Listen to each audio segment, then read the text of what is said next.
Salam saudara-saudara, kita jumpa lagi dalam saatnya menabur bersama saya Pendeta Samuel Pandi. Dan sebelum kita membahas teks kita Lukas pasal 4 ayat 1-13, mari kita berdoa. Tuhan Yesus, kami tahu bahwa firman-Mu mengisahkan tentang bagaimana Tuhan Yesus menghadapi cobaan, dan Tuhan Yesus menang terhadap cobaan dari kuasa iblis. Karena itu tolong kami agar kami menemukan kunci kemenangan-Mu Yesus, sehingga menopang kami dalam pilihan kehidupan ini. Bersabdalah ya Tuhan, kami siap mendengar. Amin. Saudara-saudara, tema kita dalam bacaan Lukas pasal 4 ayat 1-13 adalah menang terhadap cobaan. Kalau kita perhatikan urutan perikop bacaan, kita akan lihat bahwa dalam Injil Lukas ini, setelah Tuhan Yesus dibaptis Yohanes dan penampakan kemuliaan Yesus yang kemudian memposisikan dirinya sebagai Tuhan, kita temukan di situ bahwa iblis membawa Tuhan ke padang gurun. Paling kurang itu menurut versi Injil Lukas. Kita tentu bertanya, ada kepentingan apa sehingga Lukas tiba-tiba memasukkan iblis dalam bagian kemesiasan Yesus? Saudara, pertama, ketika langit terbuka, Roh Kudus turun dalam rupa burung merpati dan ada suara dari langit. Banyak sarjana Perjanjian Baru menyebut bahwa itu adalah pengalaman rohani yang hanya diketahui oleh Yesus dan tidak diketahui oleh orang lain. Hal ini menyangkut kuasa. Di hadapan alam semesta dan manusia, Bapa memproklamasikan Yesus sebagai Tuhan. Proklamasi ini juga tentu saja didengar oleh setan. Dan ini menjadi suatu perang baru antara penebusan dan upaya setan untuk mempertahankan dunia dengan dosa. Hal kedua, Lukas tahu bahwa ada sesuatu yang belum selesai kalau kita menarik jauh cerita ini pada kisah yang hampir mirip, yaitu kisah kejatuhan Adam dan Hawa. Bahwa setan yang masuk dalam diri ular masih menyisikan semacam misteri. Kitab Kejadian menyebut bahwa ular itu adalah binatang yang paling cerdik. Alan Ross, dia menemukan permainan kata Ibrani di mana kata cerdik, arum, memiliki kemiripan dengan ketelanjangan. Adam dan Hawa mengalami apa yang disebut arumim. Jadi setan itu cerdik, tapi Adam dan Hawa mengalami apa yang disebut arumim. Cerdik itu arum, tapi Adam dan Hawa arumim, yang menunjukkan bahwa setan dalam diri ular memang pembohong kelas kakap. Arumim sendiri berarti ketelanjangan dosa. Jika narasi kitab Kejadian pasal 3 kita kaji kembali, maka kecerdikan ular dapat kita temukan bahwa dia bukan saja menipu manusia, tetapi juga terkesan dia menyebut Tuhan itu pembohong. Kejadian pasal 3 ayat 4-5. Dia berkata kepada Hawa, apakah Tuhan benar-benar berfirman, kamu tidak boleh makan dari pohon apapun di taman ini? Hawa berkata kepada ular, kami boleh makan buah dari pohon-pohon di taman, tetapi Tuhan berfirman, jangan makan buah dari pohon yang ada di tengah taman ini, dan jangan menyentuhnya, karena kamu akan mati. Ular itu berkata kepada Hawa, karena Tuhan tahu bahwa ketika kamu memakannya, matamu akan terbuka dan kamu akan menjadi seperti Tuhan, mengetahui yang baik dan jahat. Dan ini tuduhan bahwa Tuhan itu pembohong.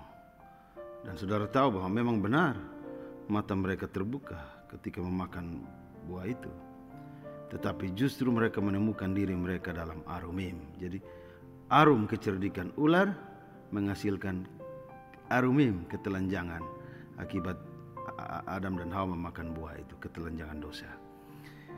Kita tahu kisah kejatuhan Adam dan Hawa berakhir dengan kutukan. Namun Injil Lukas ingin menunjukkan bagi kita siapa Allah. Benarkah Allah itu pembohong? Kisah padang gurun akan menguak semuanya dalam narasi Injil Lukas. Kita lihat kajian teks Lukas 4 ayat 1-13. Saya hanya mencatat beberapa catatan kunci bagi kita. Pertama, Roh Kudus membawa Yesus ke padang gurun, tinggal selama 40 hari lamanya dan dicobai iblis. Inilah fakta kehidupan kita. Tuhan menyediakan bumi bagi segala makhluk. Semua boleh menikmati pemeliharaan Tuhan, bahkan setan pun diizinkan menikmati bumi ini. Beberapa catatan Alkitab memang selalu menampilkan setan sebagai spesies. Beberapa catatan Alkitab selalu menampilkan setan sebagai penggoda. Kisah Ayub, misalnya Ayub pasal 1 ayat 12, menunjukkan bahwa setan si penggoda tidak pernah tinggal diam dengan orang-orang yang saleh. Di Taman Eden, Tuhan tidak saja menyiapkan Eden yang menyenangkan, tetapi Tuhan membiarkan setan hadir dengan versi kesenangannya sendiri. Jika Adam dan Hawa dalam mengambil keputusan memberontak, maka Adam dan Hawa memang menjadi seperti Tuhan. Dalam memberontak melawannya, mereka menegaskan otonomi dan kemandirian pribadi mereka dari Tuhan dan merebut tempat otoritas dalam hidup mereka yang telah diduduki Tuhan. Namun ironisnya, sebagai makhluk yang diciptakan menurut gambar dan rupa Tuhan, mereka sudah seperti Tuhan dalam arti terbaik sebagai anak-anaknya dibuat menurut gambar dan rupanya. Namun dengan tidak menaati Tuhan, mereka kehilangan hak-hak istimewa yang terkait dengan status itu, termasuk makin dikenal oleh Tuhan secara akrab, relasi keakraban dan relasi yang makin dekat di Taman Eden. Jadi dalam hal ini Roh Kudus tidak memaksa Yesus untuk jatuh dalam dosa. Justru Roh Kudus menolong Yesus untuk menunjukkan otonomi kepribadiannya sebagai anak Allah yang mampu mengambil keputusan yang tepat. Adam dan Hawa gagal dan Yesus mampu mengambil keputusan yang tepat berhadapan dengan cobaan-cobaan dari setan. Hal kedua, disebutkan bahwa Yesus tidak makan apa-apa, lapar. Ini sebagai manusia ya, memang tidak makan selama 40 hari 40 malam itu memang lapar. Dan inilah masalah terberat dalam kehidupan manusia. Jika Adam dan Hawa jatuh pada saat mereka kelimpahan makanan, kemudian Ayub digoda pada saat kelimpahan kekayaan, justru Yesus sedang berada dalam masa yang sulit, lapar. Dia digoda pada saat kelaparan. Kita lihat perbandingan bahwa Alkitab bercerita karena kelaparan, Esau rela menjual hak kesulungannya. Daud menipu Imam Ahimelek agar bisa mendapatkan roti di perbandaan rumah Tuhan karena ia lapar. 1 Samuel pasal 21. Janda di Sarfat hampir menolak kehadiran hamba Tuhan Elia. 1 Raja-Raja 17 ayat 7-24 karena kelaparan. Jadi dalam cobaan ini, Yesus secara fisik rentan untuk jatuh dalam pencobaan.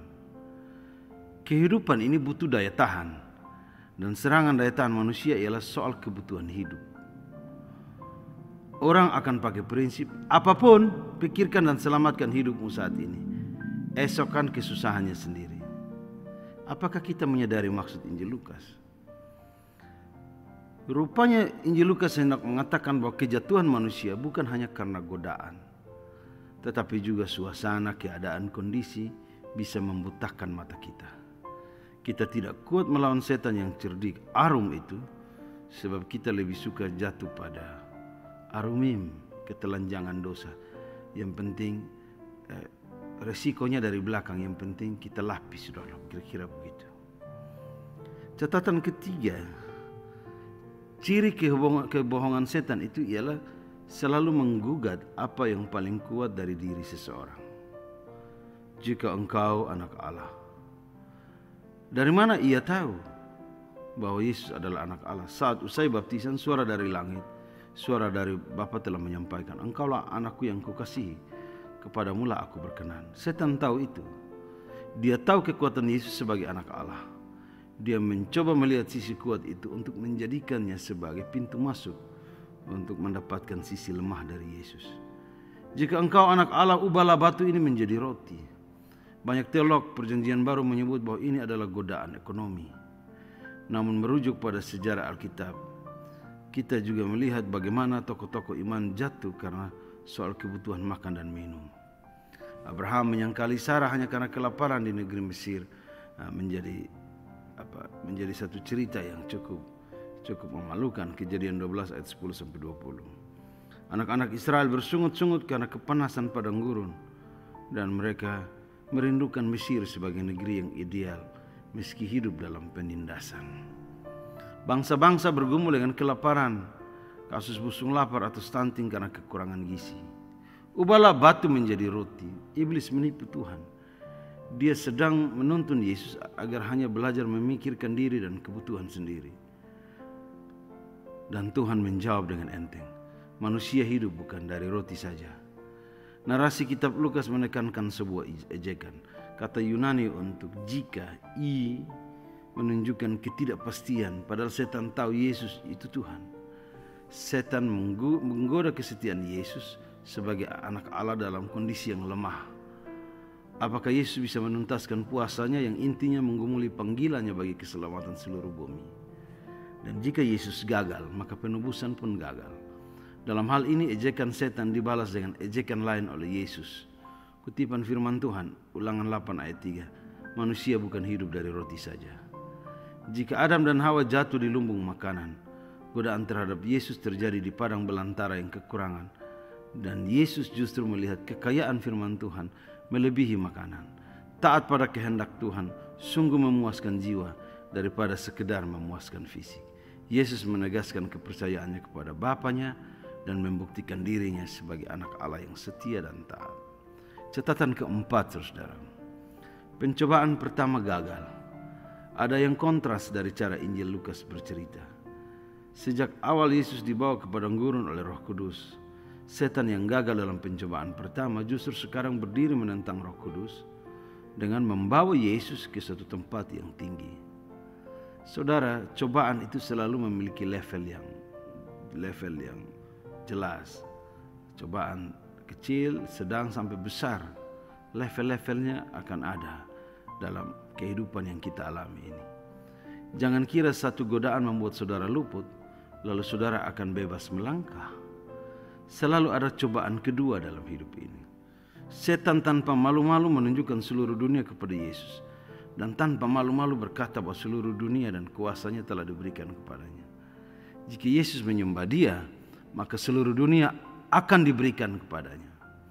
Memang Tuhan Yesus pernah berkata, kita tahu bahwa kita adalah anak-anak Allah dan seluruh dunia berada di bawah kendali si jahat. 1 Yohanes pasal 5 ayat 19. Tetapi bukan berarti dunia adalah milik setan. Siapa setan sehingga bisa memutarbalikkan fakta? Dunia ini adalah ciptaan Tuhan. Narasi Taman Eden terjawab sudah. Dahulu setan mengelabui Adam dan Hawa bahwa Allah itu pembohong. Dalam kedua-dudaan kedua, setan justru menempatkan diri sebagai pembohong. Dia menyebut diri sebagai pemilik dunia. Tuhan Yesus menjawab, ada tertulis, engkau harus menyembah Tuhan Allahmu dan hanya kepada Dia sajalah engkau berbakti.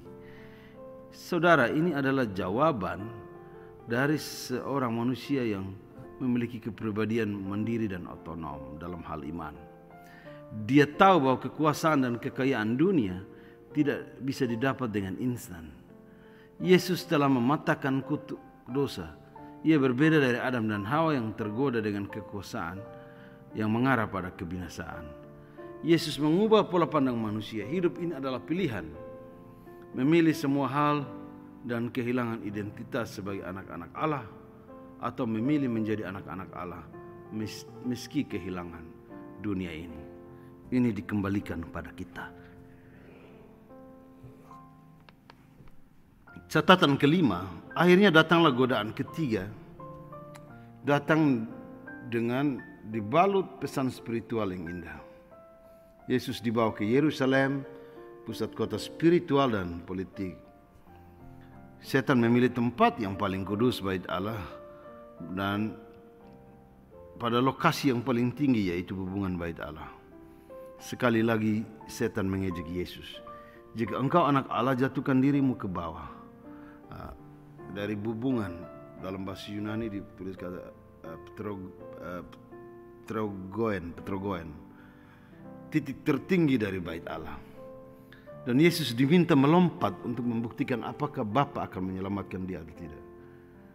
Jika Yesus sangat mandiri dan otonom dalam menjawab setiap persoalan, sekarang metode kebohongan setan dipakai kembali. Cara lama dengan metode baru. Sebab sasaran dari cobaan ketiga ini ialah justru kepada Bapa.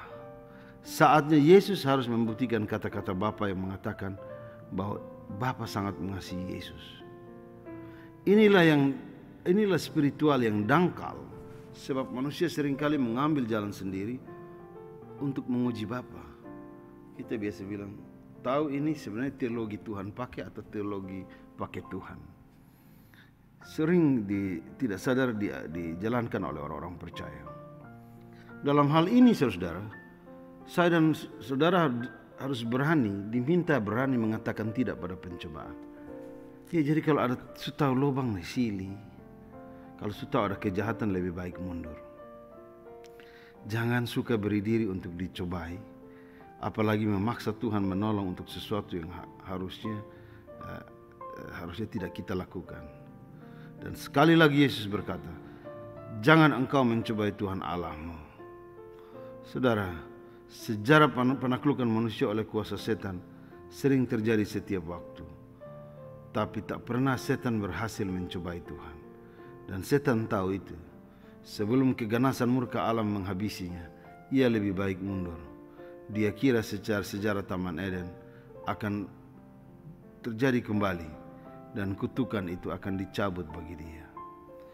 Catatan ke-6, kita melihat narasi Lukas yang kuat tentang sosok Yesus sebagai Adam baru. Keturunan Hawa kembali meremukkan kepala ular, sebab di kepalalah terdapat kecerdikan. Namun tumit Yesus berkasutkan hati kasih Bapa. Hanya ada satu cara, setan harus mundur. Tetapi disebutkan pula bahwa ia selalu menunggu waktu yang baik. Dan waktu-waktu itu akan terus terjadi. Ia mencoba Yesus dengan pertanyaan-pertanyaan para pemuka agama yang berbau politis. Dan membenturkan perkataan Yesus dengan Taurat. Taruhlah seperti membayar pajak. Itu godaan terberat. Salah Yesus menjawab, maka bisa dianggap membangkang terhadap pemerintah. Karena itu Yesus bilang, berilah kepada Tuhan apa yang pantas kau beri kepada Tuhan, dan berilah kepada kaisar apa yang pantas kepada kaisar. Saudara tahu bahwa setan juga menggoda Yesus lewat Petrus yang meminta Yesus menghindari jalan derita. Sampai-sampai Yesus bilang, "Nyala engkau iblis." Setan menggoda Yesus dengan sambutan orang banyak yang berteriak Hosana. Tetapi sambutan itu sebenarnya berbalut politis. Ia mencoba Yesus dengan pertanyaan, apakah engkau raja orang Yahudi? Ini juga waktu-waktu setan untuk menggoda Yesus akan terus ada. Dan waktu-waktu setan pakai untuk menggoda saya dan saudara akan terus ada. Ia menggoda Yesus dengan menghancurkan komunitas murid-murid yang setia. Pendeknya, waktu yang baik selalu jadi celah bagi iblis untuk terus menggoda. Sayangnya dia tidak pernah berhasil, sebab waktu Yesus lebih banyak diisi dengan kebenaran firman Tuhan. Dan siapa yang setia pada firman Tuhan tidak akan terpenjara dalam waktu yang sulit ataupun senang. Kebebasan sejati ditemukan dalam mengenal Allah sebagai Bapa. Ketika kita mau mempercayai firman-Nya, menolak kebohongan setan, dan menemukan identitas kita dengan dikenal dan dicintai oleh Tuhan. Rasul Paulus menghayati cobaan dalam hidupnya, dan ia tetap teguh pada firman Tuhan. Ketika ia bilang begini, pencobaan-pencobaan yang kamu alami ialah pencobaan-pencobaan biasa yang tidak melebihi kekuatan manusia. Sebab Allah setia, dan karena itu ia tidak akan membiarkan kamu dicobai melampaui kekuatanmu. Pada waktu kamu dicobai, ia akan memberikan kepadamu jalan keluar sehingga kamu dapat menanggungnya. 1 Korintus 10 ayat 13. Nah, saudara-saudara, Dalam momen perayaan Epifania, saya dan saudara belajar. Kita belajar dari Yesus. Bahwa cahaya kemuliaan Allah tidak akan redup dalam diri kita jika kita percaya, setia, taat pada firman Tuhan. Yesus membuktikan ini. Sebab firman Tuhan telah menempanya menjadi pribadi yang mandiri dan otonom. Pada satu titik dalam Injil Yohanes, para murid mendorong Yesus untuk istirahat dan makan sesuatu. Tetapi dia menjawab dengan mengatakan, "Aku punya makanan untuk dimakan yang kamu tidak tahu apa-apa." Para murid menganggap dia terlalu harfiah. Mereka bertanya-tanya apakah ada orang lain yang membawakan makanan untuknya. Dan Yesus berkata, "Makananku adalah melakukan kehendak Dia yang mengutus aku dan menyelesaikan pekerjaannya." Yohanes pasal 4 ayat 31 sampai 34. Dengan pencobaan ini, Yesus membuktikan bahwa kemenangan itu datang saat kita menaruh firman Tuhan sebagai gaya hidup kita. Dia menempatkan kehendak Tuhan di atas bahkan kebutuhan fisiknya. Itu yang dilakukan oleh Yesus. David Brooks berkata, "Jalan kebaikan bagi hidup ini adalah orang mengikuti hasrat mereka, mempercayai perasaan mereka untuk merenungkan dan menemukan tujuan hidup mereka." Asumsi di balik ucapan ini adalah ketika orang mencari tahu bagaimana menjalani hidupnya, jawaban yang paling penting ditemukan justru ada jauh di dalam diri kita, hati dan dalam diri kita sendiri. Do it yourself. Itu kunci kemenangan hidup. Jadilah pribadi yang mandiri dan otonom. Bersinarlah dengan seluruh keputusan-keputusan yang tepat, sehingga kita bisa menaklukkan dunia ini. Tuhan Yesus berkata, "Kamu memang ada di dunia, tapi kamu bukan dari dunia." Kerancangan keselamatan sudah Tuhan rancang. Pilihlah yang tepat bagi hidup kita. Karena hanya dengan pilihan yang tepat itulah kita akan menjadi pribadi yang kuat, tangguh menghadapi berbagai persoalan kehidupan ini. Cahaya Epifania menuntun kita sehingga kita menjadi orang-orang yang mampu memilih secara tepat hikmat dan kebajikan Tuhan bagi hidup kita. Amin. Mari kita berdoa. Tuhan Yesus, kami telah membahas firman-Mu. Tolong kami agar kami mengerti apa kehendak-Mu bagi kami, dan kami menjadi pelaku firman yang mampu untuk ada tegar berdiri di tengah dunia ini, dan kami tetap setia dan taat. Kami menang terhadap kuasa cobaan karena Tuhan selalu ada bersama-sama dengan kami kini dan selama-lamanya. Amin.